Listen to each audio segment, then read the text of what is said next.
Good evening, good evening, good evening. The time is now 6:02 p.m. and we are ready to begin our combined work session and board meeting scheduled for December 5th, 2023. Members of the public who desire to address the board on any topic related to board work must sign the roster before 6:30 p.m. That is located to the back of the room there.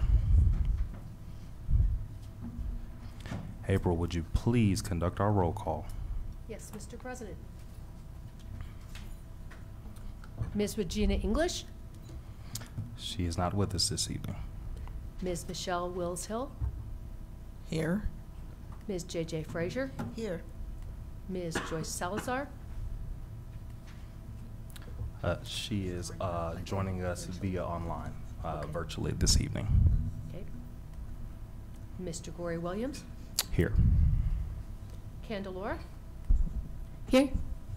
Nisha. Here. We have a quorum. Thank you, April. Moving right along, item 2.3, we have our Pledge of Allegiance and the reading of our mission statement. No students with us this evening, so I will lead that pledge. If you all will stand for me.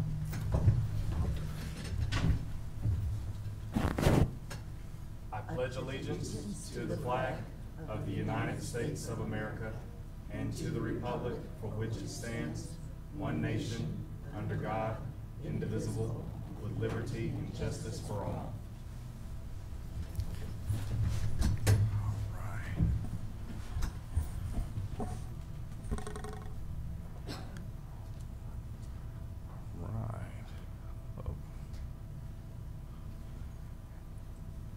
The reading of our mission statement. I do not have that in front of me right now.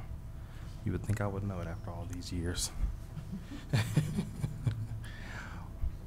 That's covered up by our placard there. It's okay. I'll move us along to item number 3. To adopt our agenda. Has everyone had a chance to review the agenda? Yes. All right, and with that being said, I would just need a motion. Mr. President, I move to adopt the agenda as stated. Second. Motion by Ms. Frazier, second by Mrs. Wills-Hill. All those in favor? Aye. We have ourselves a meeting. Item number 4, swearing in of our new board members by our own General Counsel, Ms. Catherine Ritchie-Rapp. Good evening. The floor is yours, ma'am.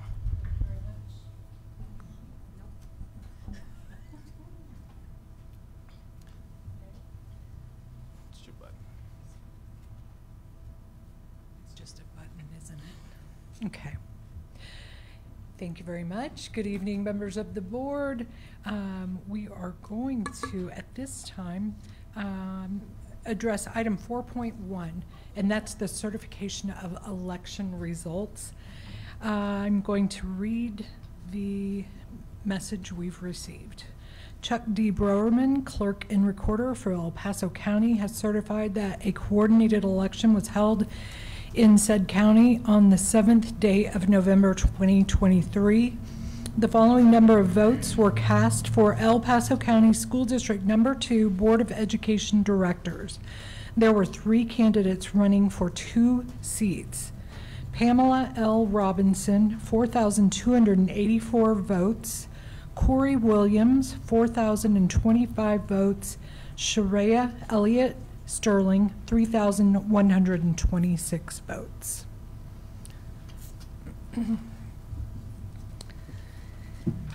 And those were the certified votes from the county. Moving to item 4.2, it is time to swear in our board members. We need to administer the oath of office. And if I could please have Dr. Pam Robinson come forward.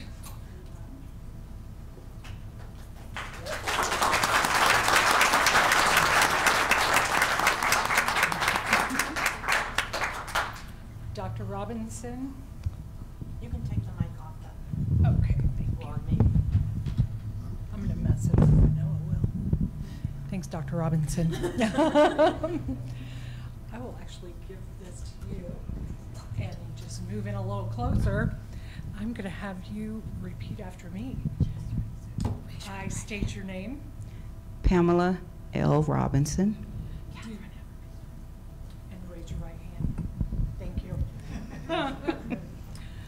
I, Pamela Robinson, do solemnly swear I, Pamela Robinson, do solemnly swear that I will faithfully perform the duties of the office that I will faithfully perform the duties of the office of school director of school director as required by law, as required by law, and will support the Constitution of the United States, and will support the Constitution of the United States, the Constitution of the State of Colorado, the Constitution of the State of Colorado, and the laws made pursuant thereto. and the laws made pursuant thereto.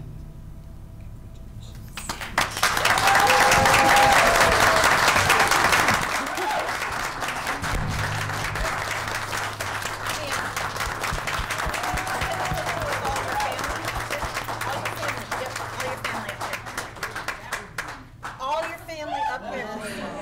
We want all of them to come. Dr. Robinson, your family can join you up here. Church family, family. Yeah.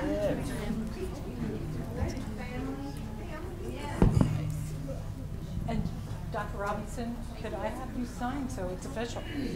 Right there. And then I'll fill out the rest of that. How are you?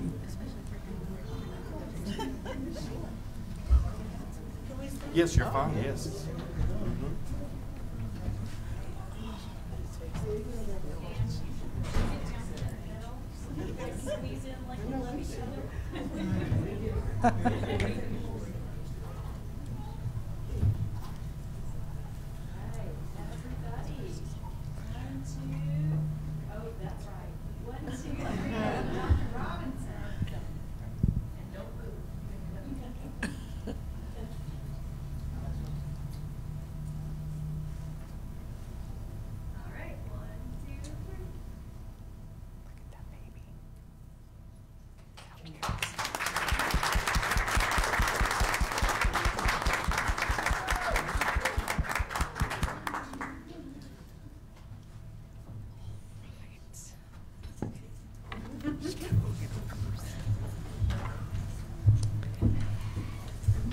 Mr. Williams, could I have you come forward, please?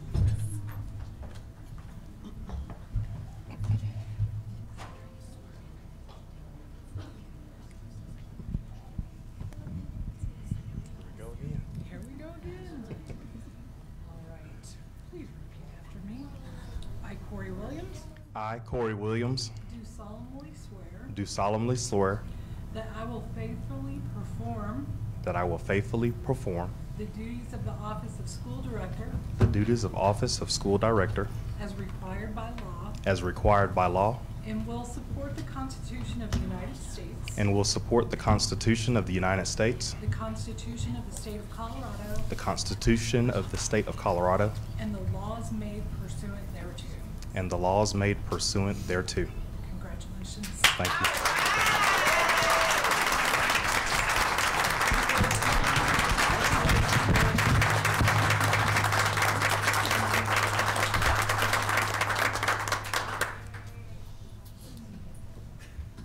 We need a picture with.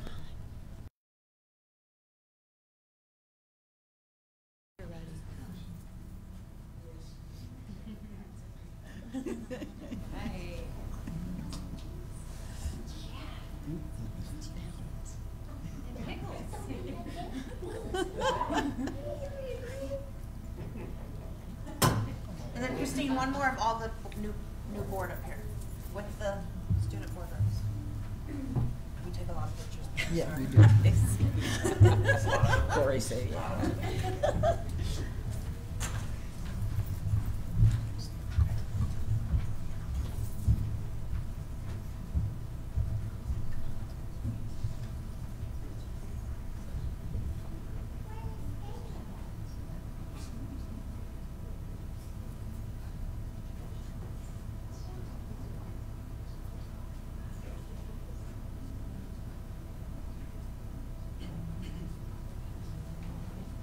One more.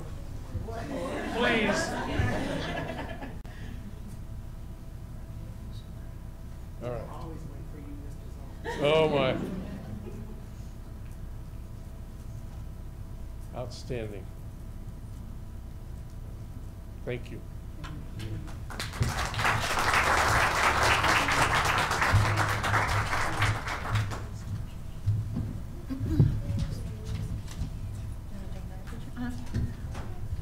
We need another picture, Christine. All of you were passengers. Oh. I was gonna say.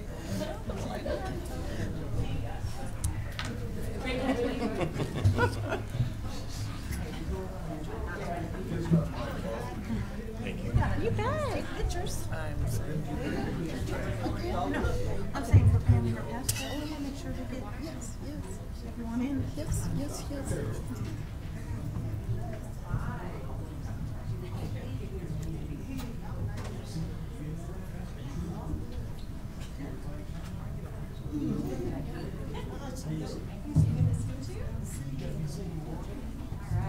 Get multiple, so nobody go anywhere, okay? Got another one coming up.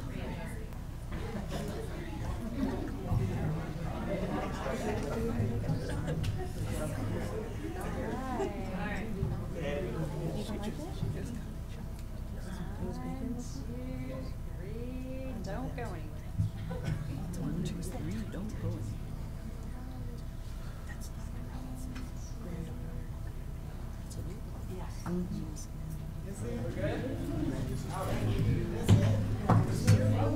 Might be her first school board meeting.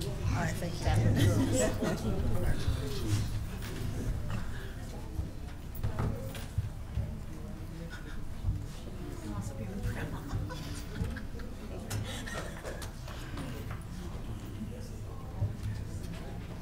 Okay.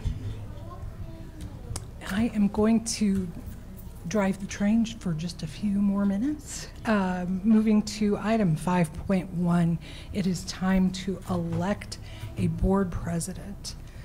I'm going to ask any of the board directors to speak up, nominate a person, it could be yourself, and explain why you're nominating that person. And then we'll move to the next person that would like to nominate someone, and then we'll take a vote. So, opening up the floor. I guess I'll begin. Past 4 years have been amazing for me. I have loved loving on this district. I've loved that you all have welcomed myself and my family with us coming from Georgia. You guys are all we know out here. Being elected president 2.5 years ago was a step that the board at the time thought was best for the district, and I believe that if I am elected for 2 more years as president, that we will see much more growth than we have facilitated for the past 4 years, and I would hope that the board would support me in that effort. Thank you. Thank you.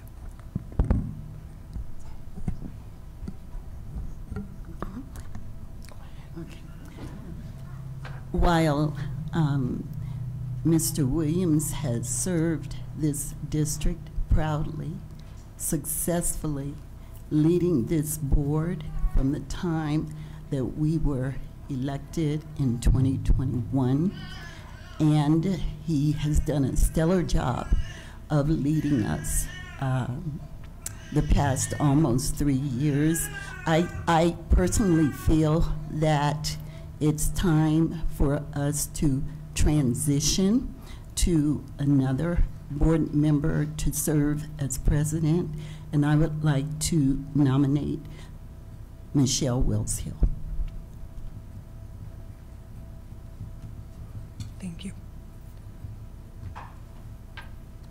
Anyone else? Okay. At this time then, I am going to ask Mr. Williams. Actually, I'm not going to ask Mr. Williams. I'm going to ask the board. Aye if you are in favor of Mr. Williams as board president. Okay. Aye. Did you say secret ballot? Oh. Well, we okay. haven't been given those ballots. The reason being, in order to be very transparent and to stay on the right side of the Colorado Sunshine Laws, we're doing this at the dais this year. Sorry. Okay. So we've got one vote for Mr. Williams. Can I have, by saying aye, votes for Mrs. Wills Hill? Aye. Aye. And Joyce has a vote for Miss Wills Hill as well. Okay. All right, that is a majority vote for Miss Wills Hill as president of the board. Very nice.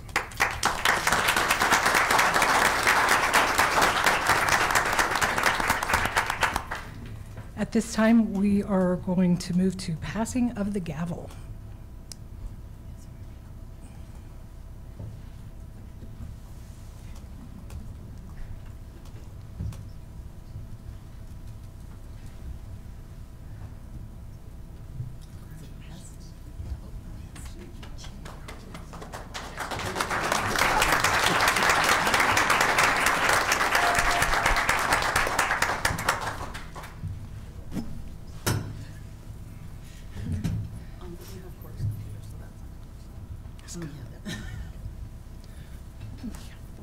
President Wills Hill, I am now going to pass the agenda to you to handle the remainder of the agenda and the voting. Gotcha. Good. Thank you very much. Thank you. At this time, we're going to move forward with the election of the board vice president. So at this time, I will take nominations for that position. I would like to nominate Ms. J.J. Frazier for the position of vice president, mostly because of the leadership that she has demonstrated in these 2 years. I like her keeping us on task. She is very detail-oriented. Those of you who know her, who attend church with her, know what that is. That's probably an amen. But she is the institutional knowledge that she brings and the due diligence, the care. She really has the heart for the position. So I will start with nominating her as vice president. Do I have any other nominations? Joyce wanted to nominate Ms. Frazier as well. At this time, we will proceed with the voting. All those who are in favor of Ms. Frazier with an aye. Aye. Aye. We have a unanimous vote for your vice president, Ms. J.J. Frazier.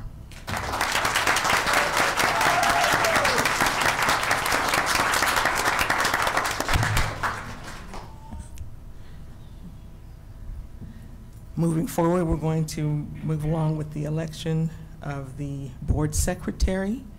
I will take nominations for this position at this time.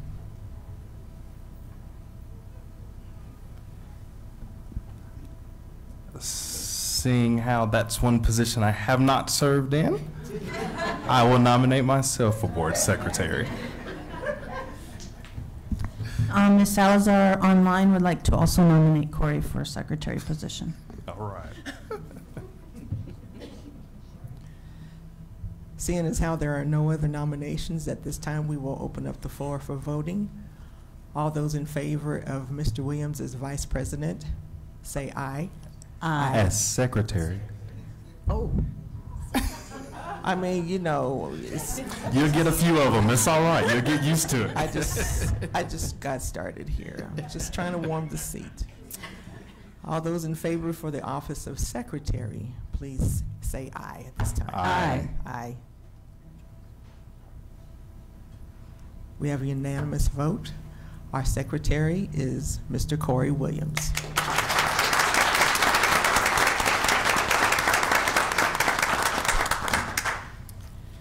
And finally, we now have nominations open for the office of board treasurer. I will take nominations at this time. I nominate Joyce Salazar. And she would like to nominate herself as well, so. Seeing as how there are no other nominations at this time, we will take the vote. All those in favor? Aye. Aye. It is a unanimous decision. Congratulations, Joyce Salazar is our new treasurer.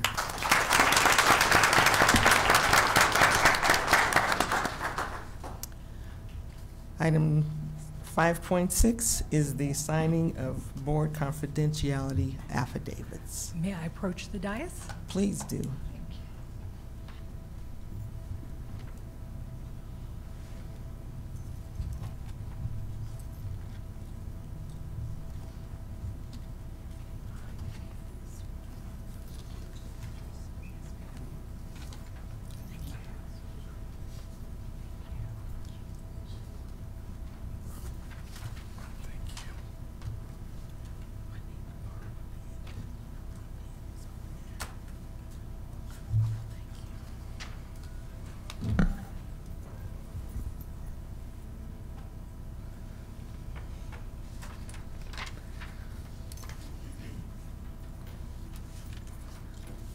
Board members, if you'll just sign where it says "I" and then "by" and sign your name, and then I'll take this from you.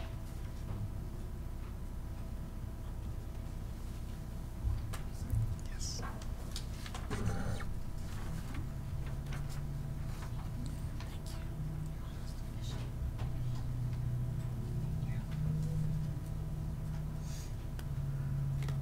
We would like to introduce the new board members and offices for the roles for Board of Education at this time. Thank you.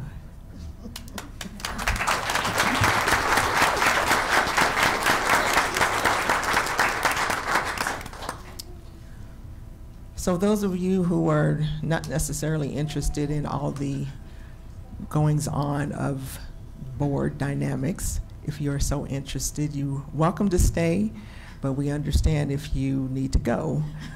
There's refreshments on the side that were made available, so anyone who would like to take a refreshment, you're at liberty to do so. But thank you all for coming and supporting us on this evening.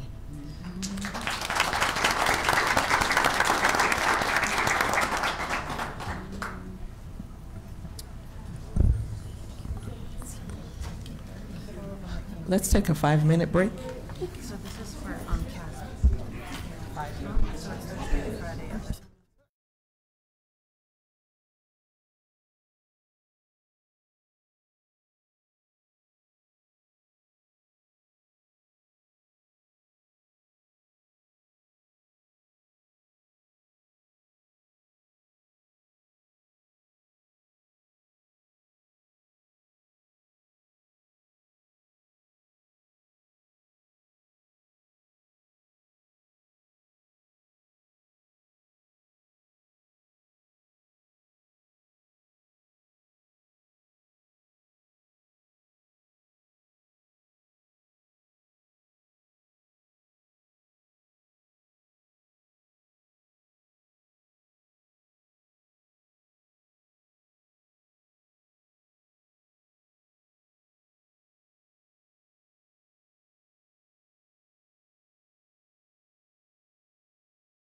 She'll have her opinion. And then if it's bad, it can be on her, not on you. Because if it's bad and you kick, you'll never live it down. Hi, Mr. Zalman, how are you? Thank you, sir, and thank you for coming. Always a pleasure to have you at our meetings. Yes, sir. I leave for Arizona here in about 3 more weeks. Really? I'll see you in about 6 months. Okay, we'll still be here. Yes, it is. Yes. Sun down there. Yeah. Yes, yes. Thank you. Yes, pretty good. But, hey, today was beautiful. All right, we're gonna come back to order. And I already know you guys. See you guys. We're gonna come back to order. There's Tina. Hi, honey. So good. Thank you. Okay. All right, Dr. Pam, come take your seat.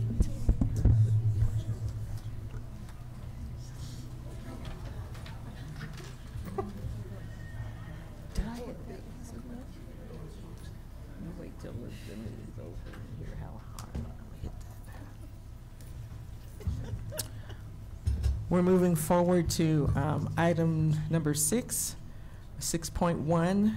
We do have our student board representatives here this evening, Ms. Candelora Dionisio and Misha Rollins. And tonight, we're going to see a special presentation called Necessity Bags Project by Candelora Dionisio. So it's in your hands. Okay, so today is the first women's basketball game, and it's up in Boulder, as well as the first men's home basketball game at Sierra with the brand new gym flooring and stuff.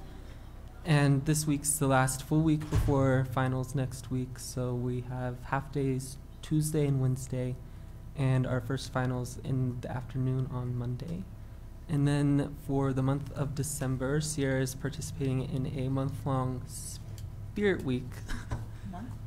Yeah, for the entire month of December, promote school spirit. And it's great. Unfortunately, we do not have a month-long spirit or a month-long spirit month, but we do have a really, really amazing boys basketball team who is 4-0 right now. All right. And then we also just started our girls basketball, and their next game is this Thursday against Mitchell. Other than that, I don't really have any news, but I will just let the video play because it explains itself. My name is Candelora Denisho, and I am a senior at Harrison High School. Today I wanted to talk to you guys about why I think it is so important that we have a necessities bag at both Harrison High School and Sierra High School. Necessities are really important for students to have in order to allow them to learn in their school environment and still able to make friends. Our school district as a whole is really good with helping students to have clothing, winter coats, food, and even backpacks, but something we don't really focus in on is necessities. And so we are requesting that we can have 300 bags made. We would have 150 at Sierra High School and then 150 at Harrison High School. 60 of the bags would be more feminine products, 60 of the bags would be more masculine products, and then 30 would be universal to meet every student's needs. Some things in the bags that I really want to focus in on are starting with the bar soap. Something like bar soap can be so important for a student to have just to make sure they smell good, they feel good when they're walking into the school environment, as well as deodorant. And hair ties for females or anybody with really long hair is something so important, especially if they're playing sports or if they need to just keep their hair up to have them be less distracted. And then finally, something I really want to focus in on is underwear. Something as simple as this can be really hard for people to get if they're down on money or if they just can't afford it at the time. And so something like this could really help change a student's life. I want to thank you guys in advance for hearing me out and why we would like these bags in order to have at our schools. And thank you so much for listening. Thank you. That was so wonderful. So can you tell a little bit more about how you would like to receive items for the bags? Yeah, so I'm working with Dr. Claudio at the moment, and we're kind of just reaching out to different community partners that we have in order to obtain the products for these bags. They're just going to pack them up basically, and then we would bring them to like the counselor's office of the schools, so that way they were easily accessed for students, and probably just have like a couple of announcements talking about it, so it doesn't feel like specific students are being called out. Thank you. Does anyone have any comments? I do. Obviously, you would love to have donations. And where would we bring the donated items?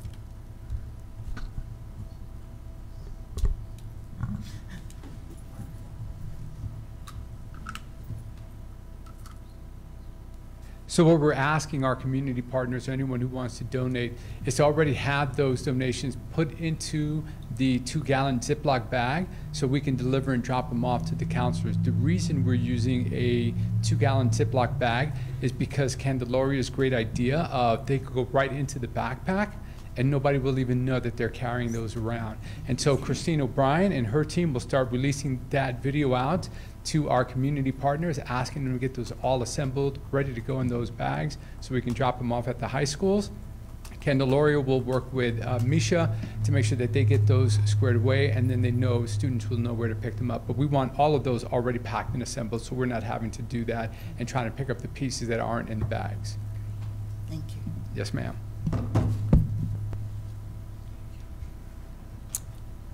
All right, there'll be nothing further. We're going to move forward. Thank you so very much. That was a really excellent presentation. And thank you. Yeah, we look forward to seeing how this, maybe you'll come back later on and let us know like how successful you were, because it's going to be successful, right? That's what we do here.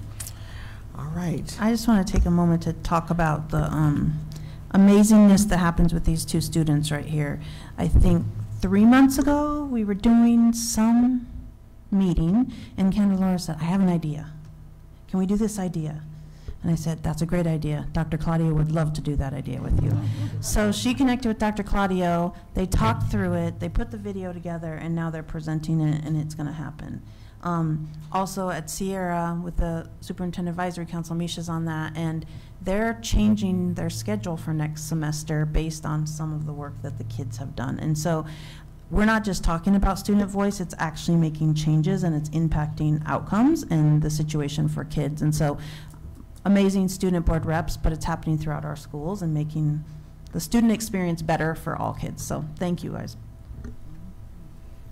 Thank you. All right, moving forward, item 7.1, public comment. We actually did not have any public comment in this evening, so we're going to keep proceeding. Item number 8 is the superintendent's report. Item 8.1, the school quality survey results by Mr. Andy Bristol, Director of Curriculum and Data. So it is in your hands, sir. Ms. Loffer is going to join as well. Before we get to the survey results, is that on? You can turn it on. Can't, better now. Okay. Before we get to the survey results, I wanted to add on to the previous conversation about the hygiene kits. Our 5th grade students are also doing a similar project, and so all 5th graders are going to be getting their own personal growth and development kits that'll have a lot of hygiene products as well. So kudos to you, but I wanted to extend it to our elementary schools as well. For the survey results, this is the time where we get to share with you the outcome of our community survey. We surveyed parents, students, and staff members. In your file, you'll see 4 different files. You'll see one that says D2 survey data, and that's the infographic you have up on the screen. The other 3 are all of the survey questions and the data in its entirety. What we're presenting for you is a summary of those those longer files. And what you're seeing in front of you is highlights and some opportunities to grow based on what we heard from the Superintendent's Advisory Council. There was 2 different surveys that we gave. We gave a school quality survey. The school quality survey went to students, to staff, and to parents. And there's also an employee engagement survey that went to all staff members in the district. I'm only presenting to you tonight on the school quality survey, but you also have the employee engagement survey in your folder. One of the things I wanted you to know about the survey is that we tried to make sure that it was accessible to all of our community. We did have it translated in Spanish, and we had it available upon request to multiple languages for our students. For Harrison High School, we translated it into 25 different languages just to meet the needs of their school, and 23 at Sierra High School. One of we always do this in the fall because we want to make sure we have time to react to what the survey is telling us. We target the end of the first quarter near the time where we have student open house and we have conferences, and so when our parents come in, we have the opportunity for them to give us some voice and give us some feedback. And so that's purposeful on our part to make sure that we capture the biggest number that we can at the beginning of the year. What you'll need to know about the survey in particular is that the number of students went up this past year, and the number of staff members responding to the survey went up. And so I can speak with confidence that the results you're hearing is a good representative sample of our district for both our students and our staff. One of the ways we could improve is to get more parent responses.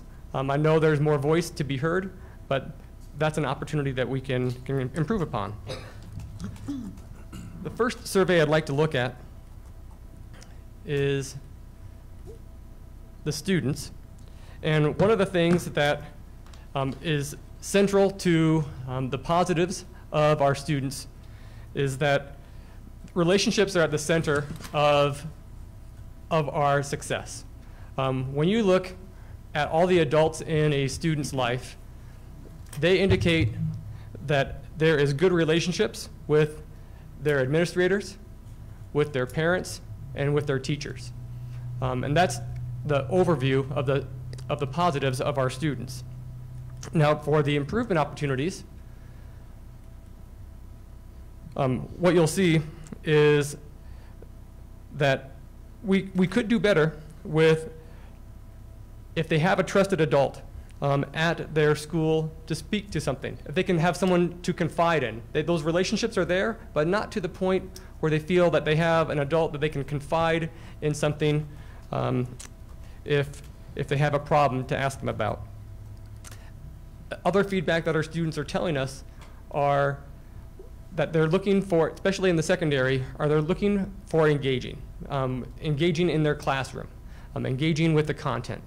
And Ms. Laufer will talk to you about some of the next steps we have planned for these 2 improvement opportunities. So the first 2 bullets that you see here are responding to the trusted adult feedback. So we implemented Character Strong, which I think you've heard about before. Last year is a K-12 social emotional learning curriculum. So we're in year 2, and this is the first year that we launched it from the beginning of the year. So it's really the first full implementation year. Student Success Centers, you've also heard a lot about, which is something that started at our high schools and Carmel Community School coming into this year. But this year we've already expanded to Fox Meadow. We are currently opening one at Sand Creek and transitioning some staff to Panorama. So we're moving towards every secondary school having a Student Success Center, which is another opportunity for students to build rapport with some staff that really zero in on their needs and provide individualized, targeted support for behavior, SEL, and academics. Restorative practices is also something you've heard about. We've really been approaching it through the discipline lens.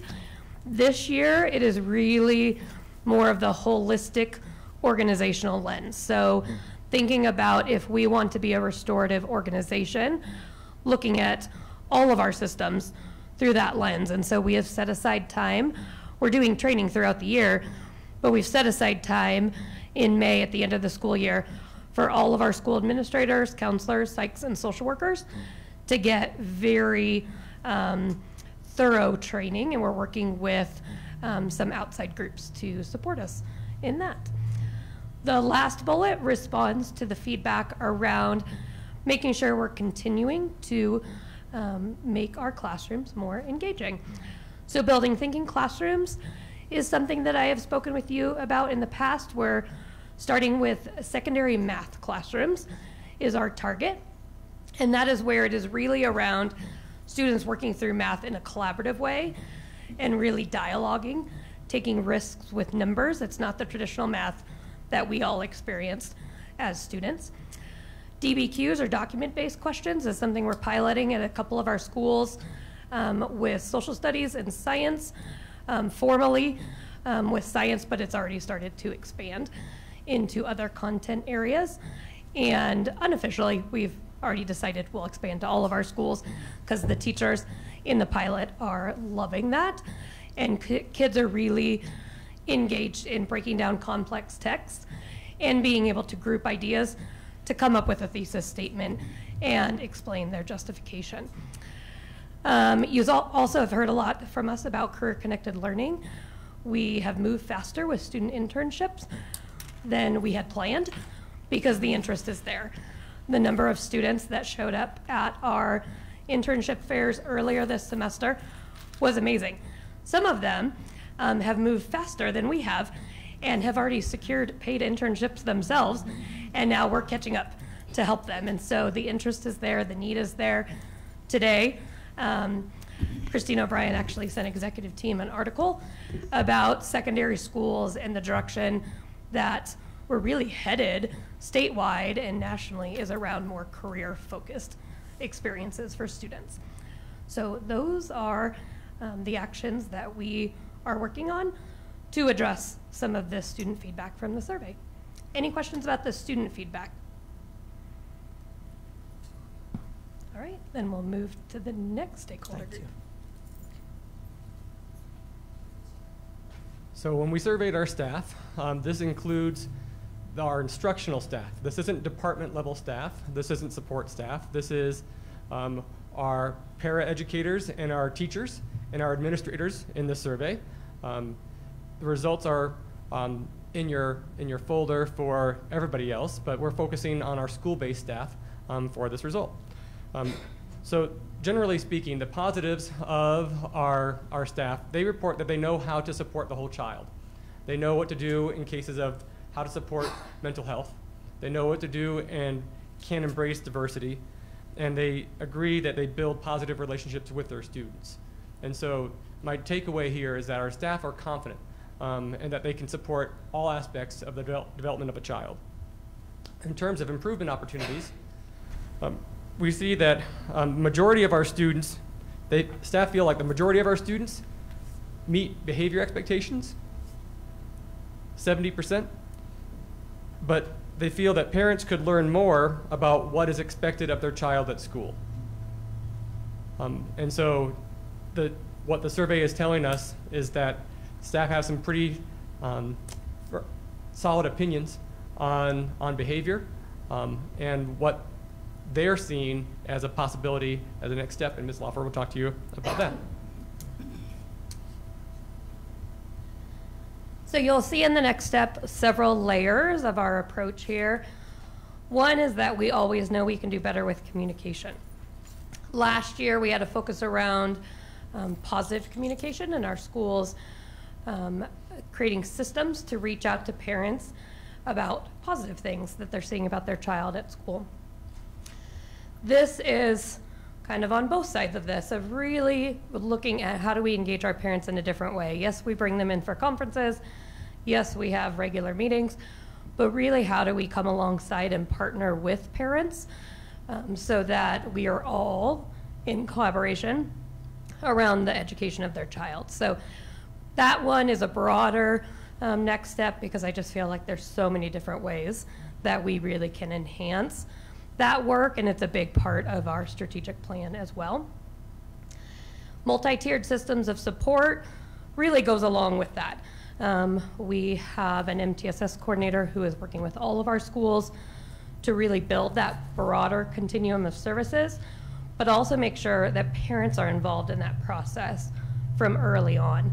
So those two really work well together. And this last one I mentioned to you a little bit around some of the needs of students, for example, vaping, that we have been a little more reactionary to. And Wraparound Services has outlined, it's kind of a layered approach, because there's so many different programs and curriculums that we are bringing to the district, but we need to do them one at a time and do them well. So vaping is really where we're targeting, and tomorrow with our administrators, we'll be rolling out a new preventative curriculum that is through the wellness lens, part of Andy's department. And so we have several different ways where we really want to switch to that preventative model and making sure we're educating our students about the impacts of some of the choices that they make in life.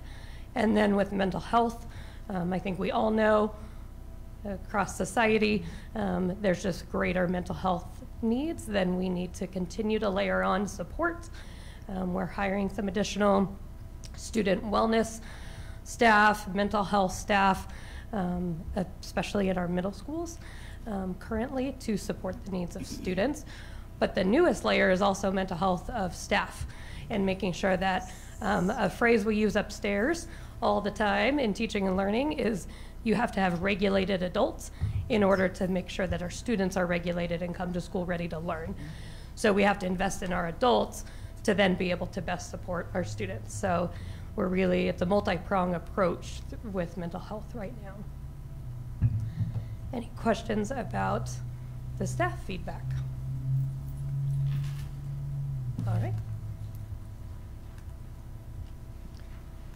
Parents are the last group I'd like you to know about. The general theme about our parents, of what they're telling us, is that they believe in our district. They believe in our school system. Specifically, they feel that the district embraces diversity. They're proud of how their school looks, which has been a focus area of the district for some time now. And they agree that the district's greatest strength is that the belief that we have in our students. In terms of what our parents are telling us in terms of improvement opportunity, the theme, again, is communication. They feel that 7 out of 10 of our parents believe that they are informed about how their child is doing in school, and 83% of them feels that their child is safe telling an adult about being bullied at school. And so the root cause, or the root issue here, is communication between schools and parents, and then also schools and the children in terms of their safety. In terms of next steps, Ms. Laufer will talk to you about that. A lot of these overlap with what I've already shared with you. Obviously, there's a very big theme from our students' mouths themselves, from our staff and our parents, around mental health and social emotional needs. That is a huge priority in what we do within all of our systems and decisions right now. The parent communication outreach, also spoken about that. So the one that I'll zero in on that's introducing a new topic is the safety piece.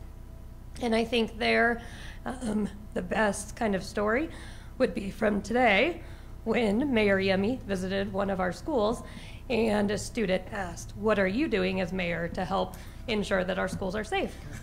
And so we all know that it is a priority. And so thinking about how do we partner? There's pieces we can do, but then the bigger picture, because we have shared through some of those community meetings that have happened in the past few years, that this is a community need and it's going to be a community solution as well. So really thinking about that partnership with organizations to support our internal efforts also. So any questions about any of the survey results for us this evening? I'm glad you spoke about that. As you know, I'm on the Law Enforcement Transparency and Advisory Commission, and we met last night to discuss some of these safety concerns and where is the mayor on this, moving CSPD forward or law enforcement forward. I would really like to see something along the lines of a program to encourage our youth to see the value of law enforcement in our community, and therefore maybe they will consider going into that field. I'm not sure there's anything that exists, but it sure would help with the safety issues that our community deals with. I was wondering if that was the direction you were going, because I was thinking about looping back to the career connected piece I just spoke about, and internal internships that I think we've shared with you of having students intern with technology and nutrition last summer. I honestly don't know if we've started that conversation. I know Marty's back here about having some of our own students intern with our SROs, security. If we haven't, usually every time I bring an idea back to Ashley Sportel, our career connected learning coordinator. She's already 10 steps ahead of me.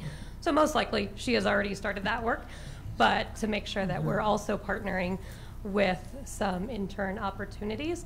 And since we spoke earlier today about a new alternative middle school, I have some great ideas about how that could come into play there too. And I will say that both Christine and I have continued to advocate with both the mayor as well as Chief Vasquez that our kids need to see police in a positive way before it's impacting their family in a negative way. And we owe it to our kids in Southeast. I don't care if you're understaffed. I don't care if you're busy. Our kids need a positive influence, and that won't change the perception until we get that. And so we've said, you need to come play basketball with them. You need to come sit and read to them before they see a parent in handcuffs or a neighbor that's going away somewhere. And so we continue to push and be kind of the thorn in the side, because we do know you're understaffed and we have a whole workforce here. So how can we bridge that gap? I would also add, so 6 years ago, if you looked at these survey results, because none of you probably saw them, maybe Pam did back then, we were lucky to get 50 to 60% in any category. Christina and I were kind of just laughing about it. We were hoping to hit 50, and then we were successful. So the fact that we're in the 80s and 90s and trying to fine tune those areas, it tells us we've grown a lot. But if we have a 70, we still need to figure out what are we doing to bridge that gap for those parents and those families, and knowing we have such a diverse community, it's not a one size fits all for any of these, right? I mean, parents need different things, and so we really take pride in our survey, but we really take it to heart, and each department is really looking thoroughly of what can we do better in each area. And then Mr. Bristol just hinted at me to mention our criminal justice pathway. So as we build out all these career pathways, they really are in response to student interest, but also driven by community needs. So we're writing grants to look at what are the unfilled positions that are needed in this community, and how can we then contribute to developing citizens who have those skill sets. Interestingly enough, our last internship fair, we had a lot of students also interested in going into law. So we have recruited our own legal counsel to start some conversations with those students to figure out what exactly within that career field they want to look at, and how can we support them. So I think your thinking is right along the lines of what we're trying to do. To quote the mayor today, he did say his priority is getting SROs in our schools to support us, so we're excited about that. Yes. Thank you. I wanted to hear from Misha regarding this subject, because I do recall that you went before council to speak specifically about the importance of SROs. So the floor is yours, please. Yeah, so one of my dad's close friends, Cook Calloway, used to be our SRO at Sierra. So being able to like have who I consider family there to protect me, that was really eye-opening to the job in general, and seeing how they play a role in how the school itself is safe.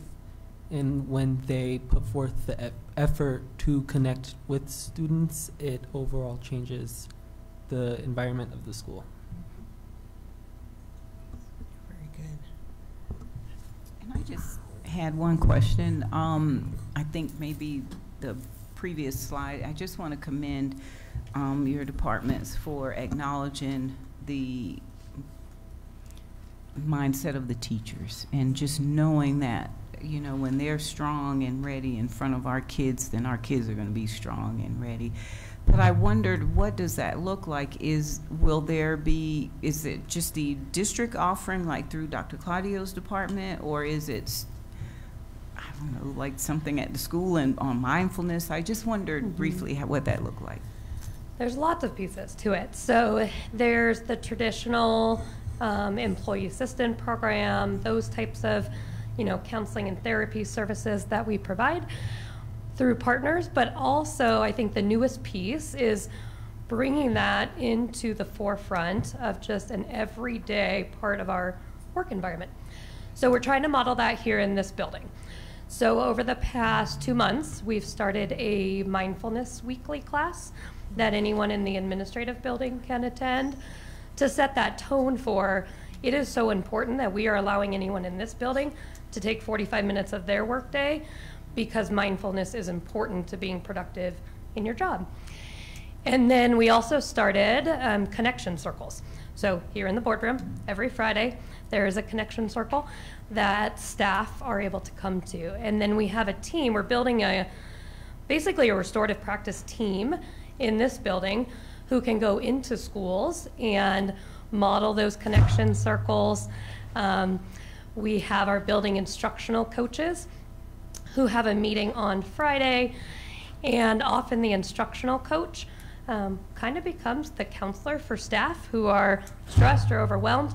So we're also training them around, if you have a teacher who comes to you who feels, you feel like they are needing more support than what you can provide, what resources can you recommend, what connections can you make, but also training them to host connection circles with their staff. So those are the newest things, I would say, within the last 8 weeks that we have implemented, but I think there's a lot more to come as well. And I would say, and this isn't necessarily new, but continuing to encourage leaders, both at the school and here, that to see employees as people and not replaceable. And so before I'm going to ask you about the problem, I'm going to ask you about you yourself. And I had someone tell me the other day in a school, it's the first time anyone's ever asked them in any district how they are doing themselves. It's something not related to the job. And so I think people realize that we're about people here, and we value all people, and we all bring our baggage, but we can all help each other through whatever. And so it's just exciting to see that modeled throughout the schools as well, that we're caring about people.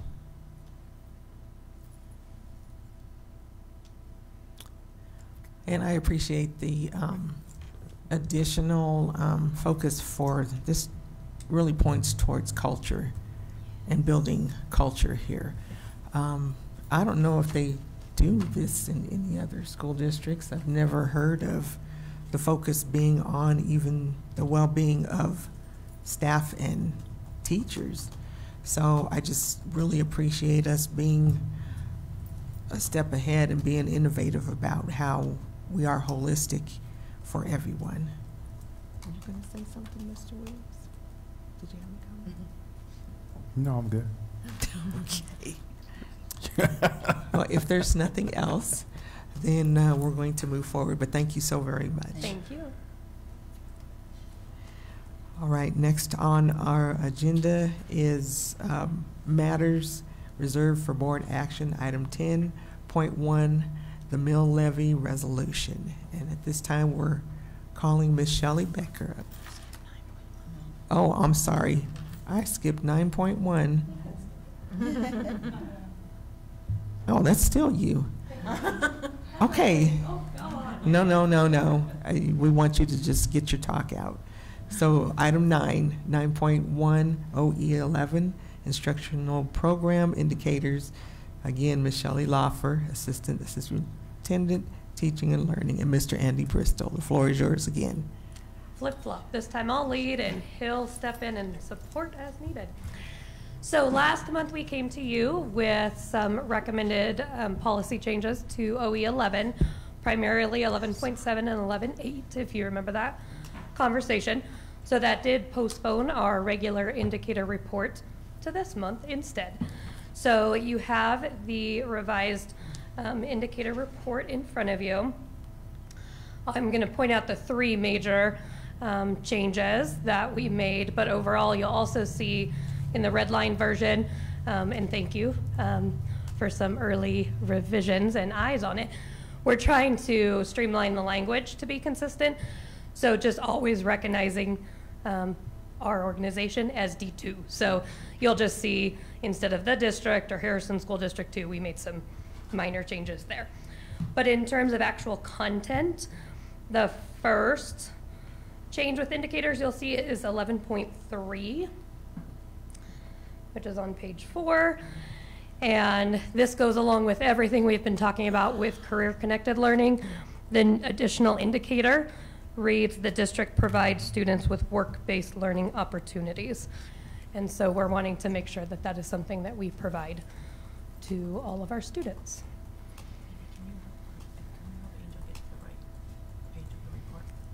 I'm going to pause for a second just so we can catch up so you can see and follow along with where we are. Madam President, I have something. Absolutely. I did hear the explanation for adding D2 throughout the language. Should it not be added in the OE language that D2 comes after district, so that way it's been referenced at least once, and then following this, you know that we are talking about the district. So when D2 is brought up, it means the district. Yes. Yes. We can make that change. I also know that this is going to consent agenda since it's a combined meeting. So yes, however, we can make that and get it back to you. Yes. Yes. That's all I have, Madam President. Thank you. So then the major change you'll see right here, 11.7 and 11.8. And this is because we changed the actual OEs. So then there's new interpretations to go along with all of those, plus brand new indicators. So just to recap, because I know we have some change in board members since last month. So 11.7 traditionally was more about monitoring the time within the school day. And we had a discussion last month about we should really be setting indicators and monitoring the quality of instruction, not just the minutes. So we used to bring to you, you know, the indicator was 90 minutes of math, and we would report out how many schools were meeting that. These indicators are really meant to look at the quality of instruction. And I believe it was Ms. Salazar last month who asked, how do we define that? And so this is what we're bringing to you, because it's really definitions from the state rubric that we use to evaluate our teachers. So we identified those elements of the standards in that rubric that really define what we see as quality instruction, and we're setting indicators focused on that. And so that is the information we will bring to you, and the cycle of us always reporting out in the fall will be perfect because we do teacher summatives in the spring, and then we'll be able to pull reports of where our staff as a whole is performing in those quality instruction indicators.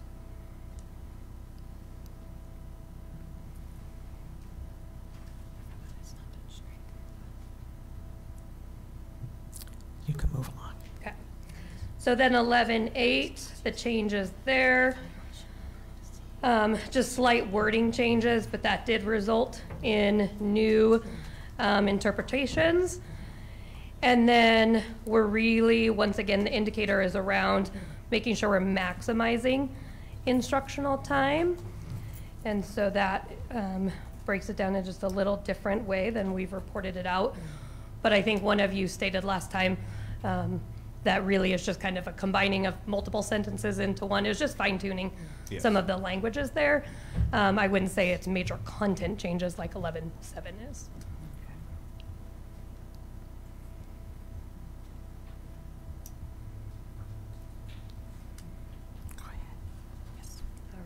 Then we'll just add the definition, kind of define D2 in the beginning of the OE. And if you don't have any other feedback or questions, that's all we have for you. I would just ask, are you comfortable moving it to consent agenda, or do you want to postpone and put it in January to look at? I'm comfortable. I'm comfortable. We can move to consent agenda for January. For January, because it's on for today. Oh, I'm sorry. Yes, we'll do it tonight. Let's just take care of it. All right, thank you. Thank you so much. You all bear with me, I'm new. We're gonna be all right. All right, moving on to the next item. Now we can call Ms. Shelley Becker.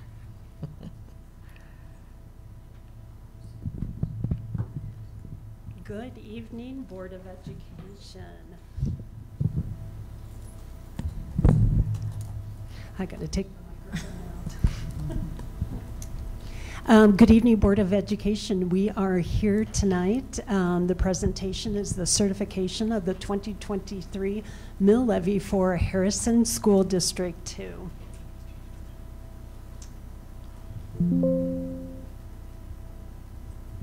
Okay, we will go ahead and begin. As always, feel free to ask any questions along the way.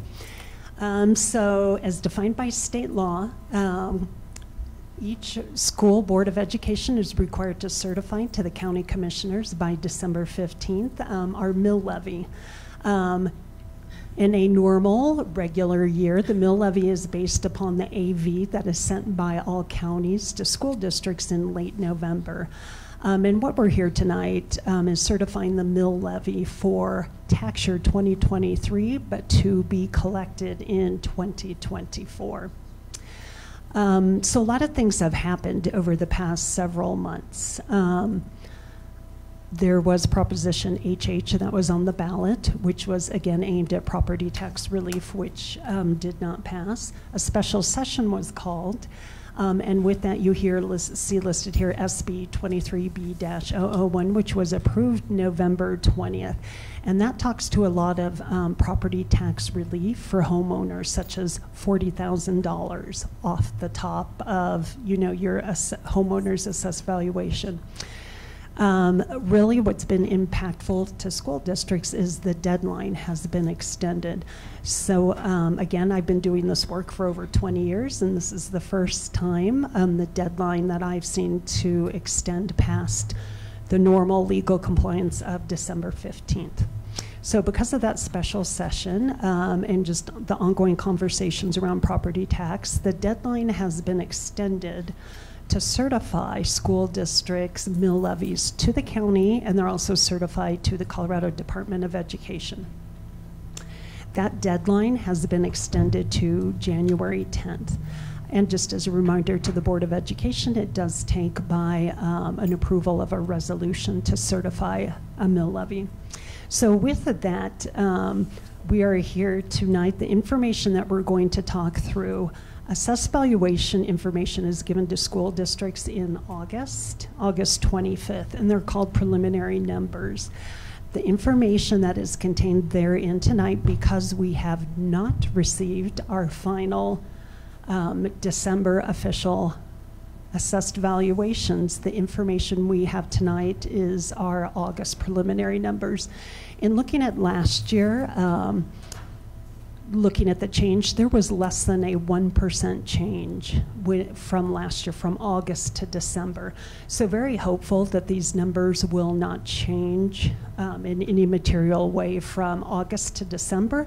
But again, we have some unknowns. So as we talk through the information, and the objective at the end is for the board will be approving a resolution that is delegating the authority to the superintendent for the school district to certify, once we receive our final numbers after December 20th, to El Paso County and CDE.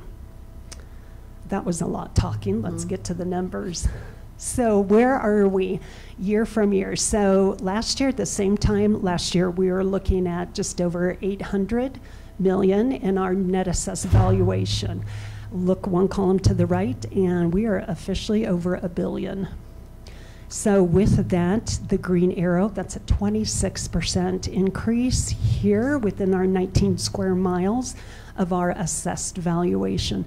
So again, just to get perspective, because I know many folks, this is a big conversation going on at the state.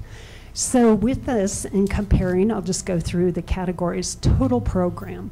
Total program is the School Finance Act, when you hear the term total program funding. And this is the number of mills in order to fund us per CDE. Again, for Harrison, that stays constant at 15.2. Our voter approved overrides. Just as a reminder for all of us, we have an MLO that was passed over 20 years ago with a fixed amount of $5.75 million. So here tonight, in order to collect $5.75 million, that will require a mill of 5.5 mills as well. And our last piece is the abatements, and for our general fund mill levy, and that is, you know, when folks, property tax owners can go to the county assessor and have discussion about their assessed value. Bond redemption fund, again, just as a reminder, we'll see it on the next slide. When the district engaged in a 2018 bond election, we were very purposeful with our debt schedule. It was called a RAP debt schedule. And with that, in order to levy the correct amount to make our principal and interest payments, the first couple years of our debt structure were a little bit higher, and then it slowly drops down. So you see that very correlated here, going from 17 mills down to the 14 mills. So where are we overall in a nutshell? The levy we levied last year with our mills was almost 40.8. This year, 36.4. I think it's always really key to look at what does this do for our constituents, our homeowners. So when you look at based upon 100,000 of actual value, and here just doing a year-by-year comparison. So one thing, the assessment rate. The assessment rate, the special session that was just held and passed was still moderate decrease in the assessment rate, going from 6.765 to an even 6.7. And with that, the annual tax amount per 100,000 of home value for our property, our homeowners, will go from $276 to $244. Okay, you know how I always love the graphs and the comparisons.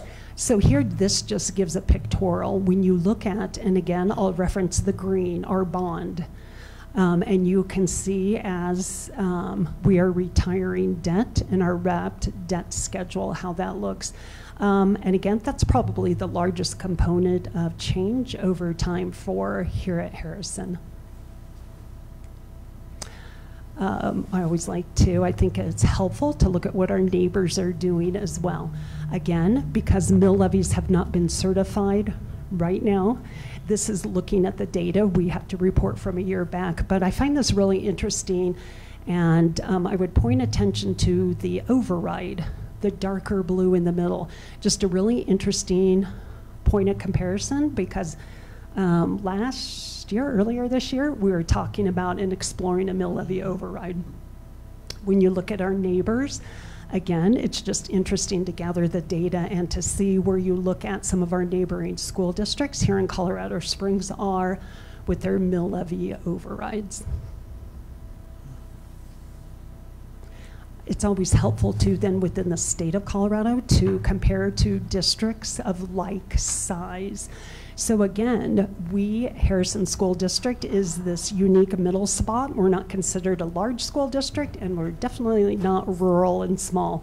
So these are some of our peer school districts who we would compare with in regards to size. So again, right, every school district is different, but just interesting to see. Out of our cohort group here, Pueblo 70 is the only one that has not had success at passing an override. So again, right, these are local community discussions and conversations for sure.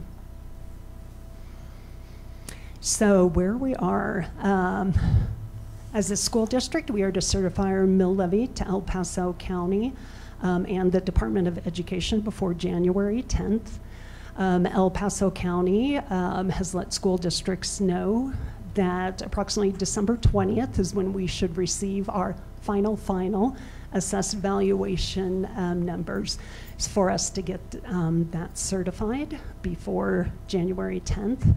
And then just as I always like to talk about next steps is the district considering, you know, looking at again, engaging in a conversation for a MLO. So again, any questions, thoughts, feedback? Thank you. I have none. I have one.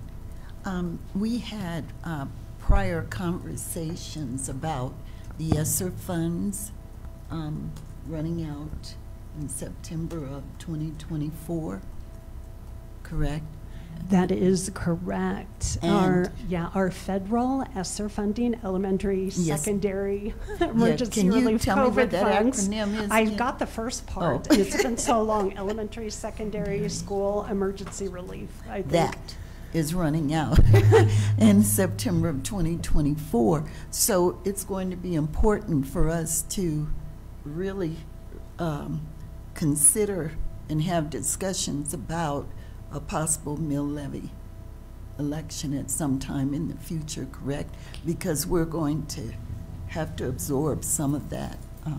Right, and just for all of us, just as a refresher, our ESSER funds over the 4 different allocations, $58 million, correct, which we're very pleased and has been so game-changing here.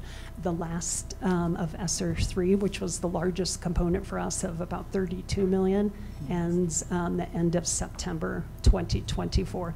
So with that, you're right, we've already started having budget conversations as most school districts are because it was so gameful and impactful, the ESSER funding. So what does that look like in the planning and budgeting for next year? So yeah, this is going to be quite the moving, exciting budget session coming up just between a lot of things with the interim school finance task force, the governor continuing to push on property tax relief and what does that look like, and just the whole economy here in Colorado. Yes, thank you.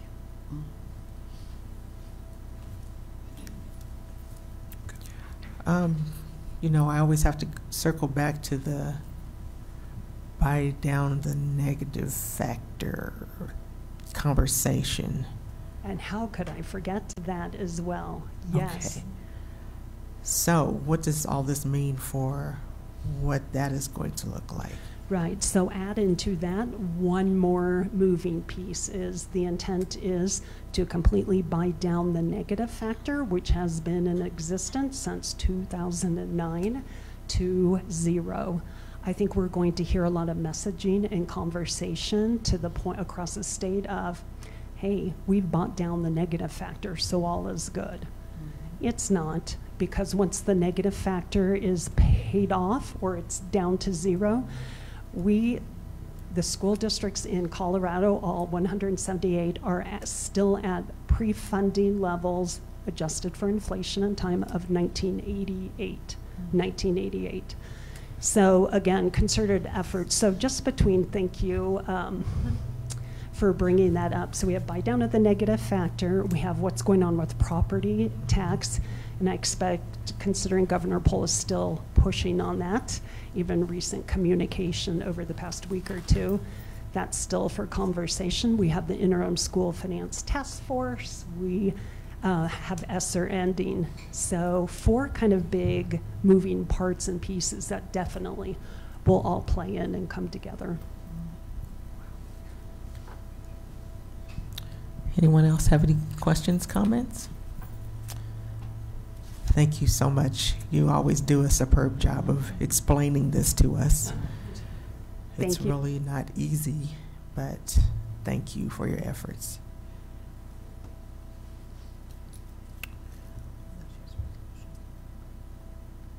The resolution. Yes, now we are good to bring forward the resolution. Okay.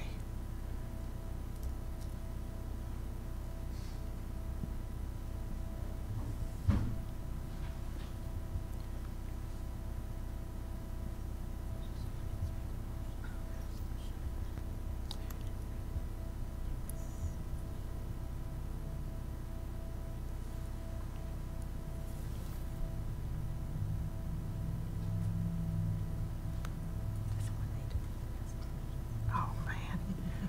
All right, I guess that somebody is going to be me, isn't it? Okay. Mr. Secretary, as your first official duty, I like that, huh? Mr. Secretary, would you please read the resolution for us? Yes, Madam President.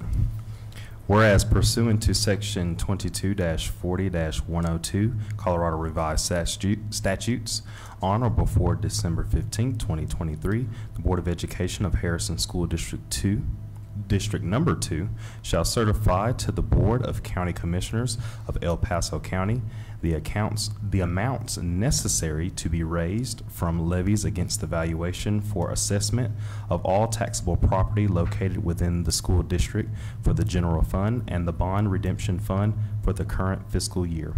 And whereas the El Paso County Assessor has provided to Harrison School District Number 2 the 2023 certifications of valuation and written notice to the school district of refunds and abatements as of August 1st, 2023. And whereas under applicable Colorado law, including the provisions of Section 39-10-114 Colorado Revised Statutes, the Board of Education of Harrison School District Number 2 shall adjust its mill levy as determined under the Public School Finance Act of 1994, Section 2022-54-101, etc. Sequence, Colorado Revised Statutes, to collect revenues lost through previous years' abatements and refunds.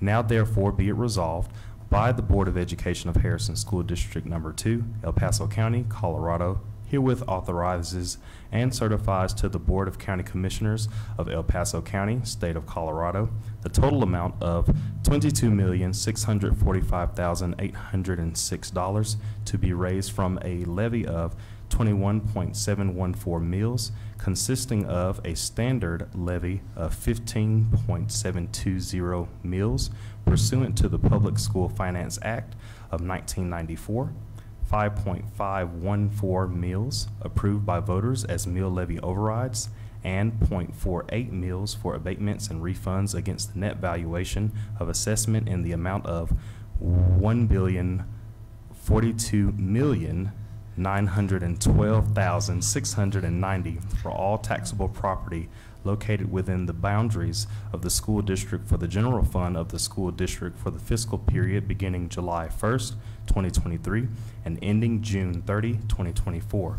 And be it further resolved that the Board of Education of Harrison School District Number 2, El Paso County, Colorado, herewith authorizes and certifies to the Board of County Commissioners of El Paso County, State of Colorado, the total amount of $15,405,906 to be raised from a mill levy of 14.772 mills against the net valuation of assessment in the amount of $1,042,912,690 for all taxable property located within the boundaries of the school district for the bond redemption fund of the school district for the fiscal period beginning July 1st, 2023 and ending June 30, 2024.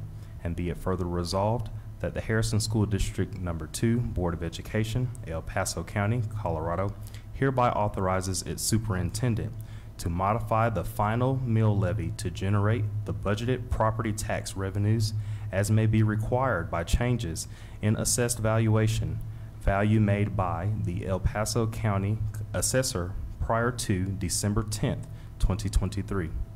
Be it further resolved that the Secretary of the Board of Education be and is hereby directed to forward the certification for each fund by a copy of this resolution to the Board of County Commissioners for El Paso County, State of Colorado. Thank you. I got you. I'm in this thing. Yeah. All right. Is there any further questions, comments? Nothing to add? At this point, I will just need a recommended motion to approve the resolution. Madam President, I move that we approve the resolution as stated, as presented. Second. Motion passed. All in favor? Aye. It is approved. Oh, I hit that gavel. Boy, that was some authority right there. Wow. Thank you. All right. It's a new day, ain't it? Okay. All right. So now we are going to move further to item number 11, the board consent agenda. We have already, in work sessions, approved minutes for November the 2nd, 2023 work session and November 16th, 2023 board meeting. And as of this evening, we have moved to consent agenda the OE 11 instructional program indicators, Mrs. Rachel Loffer presentation. So at this time, I'm just going to need a recommended motion. Madam President, I move to accept the board consent agenda items as presented.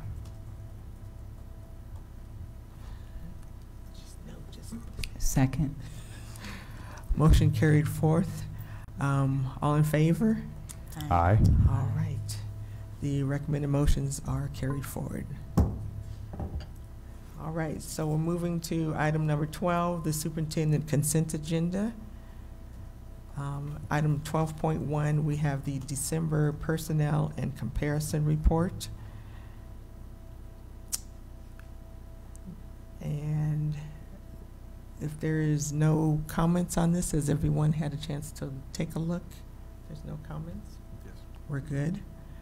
Item 12.2, the October financial report. And so if there's nothing further, I just need a recommended motion to approve.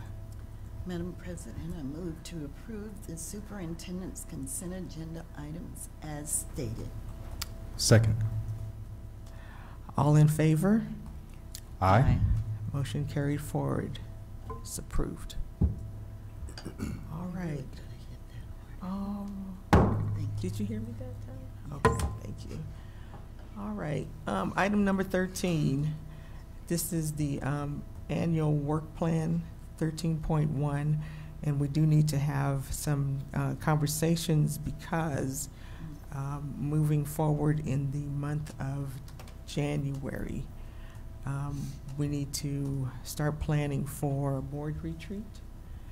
So that will be first and foremost of side items that we will address. Does anyone have any kind of thoughts and ideas on what your schedules will look like? I think we need to hit that one early as we have items of onboarding that we would like to discuss. as well as just setting the tone for moving forward for what we want to accomplish in 2024. So, Dr. Pam, at this point, you know, you would look at your schedule and see what is available. We've done Saturday retreats. I think they're not favorable. If we can do maybe Friday evenings or Friday afternoons, they seem to work out a lot better. So do we have any kind of thoughts on schedules? Madam President, so far, well, past experience has said that the first 2 weeks of January are usually snowed out. And so the last 2 weekends of the month are usually favorable. And so January the 19th and January the 26th are the last 2 Fridays of the January month of 2024.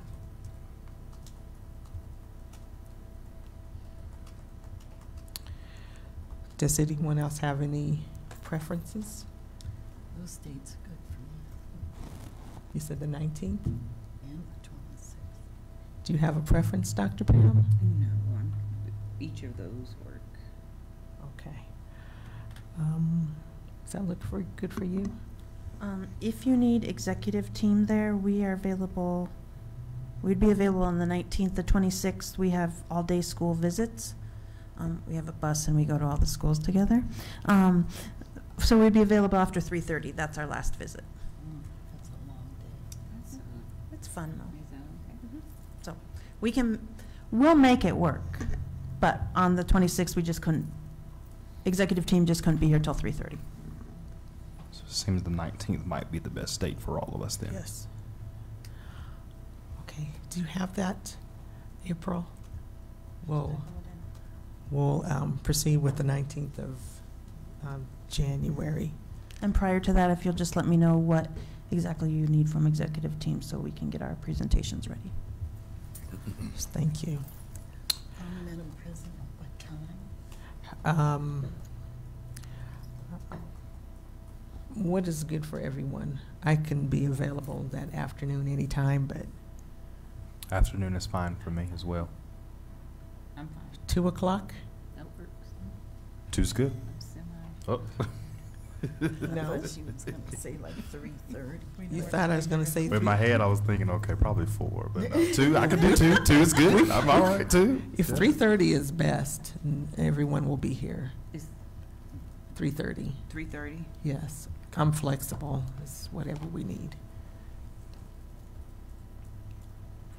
And then just to keep in mind, we do have our CASB beginning Thursday, and that's going to be at the Broadmoor, our annual convention. And we're very excited about our students' participation on this year. Looking forward to seeing what Misha is going to bring for us. And Candelora. And any of our students in Harrison School District. We know that we're going to be very well represented. So is there anything else for, oh, and the other thing we want to keep in mind in January, we need to start planning because we've got to bring in a new Harrison High School student representative as Candelora is going to be finishing school. Yes. So, okay. Moving forward to item 13.2, legislative updates. Dr. Berhansel, did you have anything for us? Just some updates since we all sit on task forces. Dr. Claudio is on the disproportionate discipline task force, and that one is very concerning with how they want to track different discipline factors. So it's very important that he's there. He's the only school or district administrator on that committee, so it's really important his voice is there to talk about the impact of how they want to do these data boards or how they're going to present the information. We don't want to hide information. You know, we tell our ugly, we tell it all, but we also need to make sure it's equitable of the story we're telling behind the data. So his voice is there, and he can do a report for us next semester about kind of where they're going with that. In terms of the accountability task force that I'm leading is about ready to get really, really politically charged because we're going to talk about what changes and implementation of the new accountability. I will say we were excited, though. I wrote wrote a letter to the state board along with some other folks asking them to hold on the measures, and they actually voted to hold on the measures, so they didn't change it one more time. So they're giving us time to come back with some ideas, so that's great. The other thing is, got information from lobbyists this week that they're asking for our impact, or our preview of some legislation that's going to be dropped in the next legislative session. So as we know, everyone likes to write a bill about education. So we know that's happening. We don't like it, but it's better to get in on the forefront before that bill drops. So I'm actually going to meet with the lobbyist and the bill writers in the next 2 weeks with our director of special ed, because they want our feelings into the legislation. I think they learned last year that if we don't like it, we will go and testify against it, and so they want us to come at the forefront, which we would much rather be at the forefront, helping them draft the bill that makes sense and supports students. So I'm excited that we get to be part of that as they're drafting the bill. Question. And Dr. Burhan, so is there a status update on universal PK? Yes. So we are currently one of the 6 districts in the lawsuit against the state and the governor. We were supposed to have new registration and new everything in November. It's December and we don't have anything. CDEC, the Colorado Department of Early Childhood, has to go before the Joint Budget Commission next week and explain what changes they're making or what they're doing about it, because they're not moving forward and they're not taking any steps. So we're trying to find a legislator to write a bill that says CDEC, do your job that was outlined in the bill. But no one wants to take that step right now. But people are very, very frustrated just all across the board, as you're seeing in the news. So again, universal preschool, great idea, but how they've implemented it has been big hardship for families and any provider.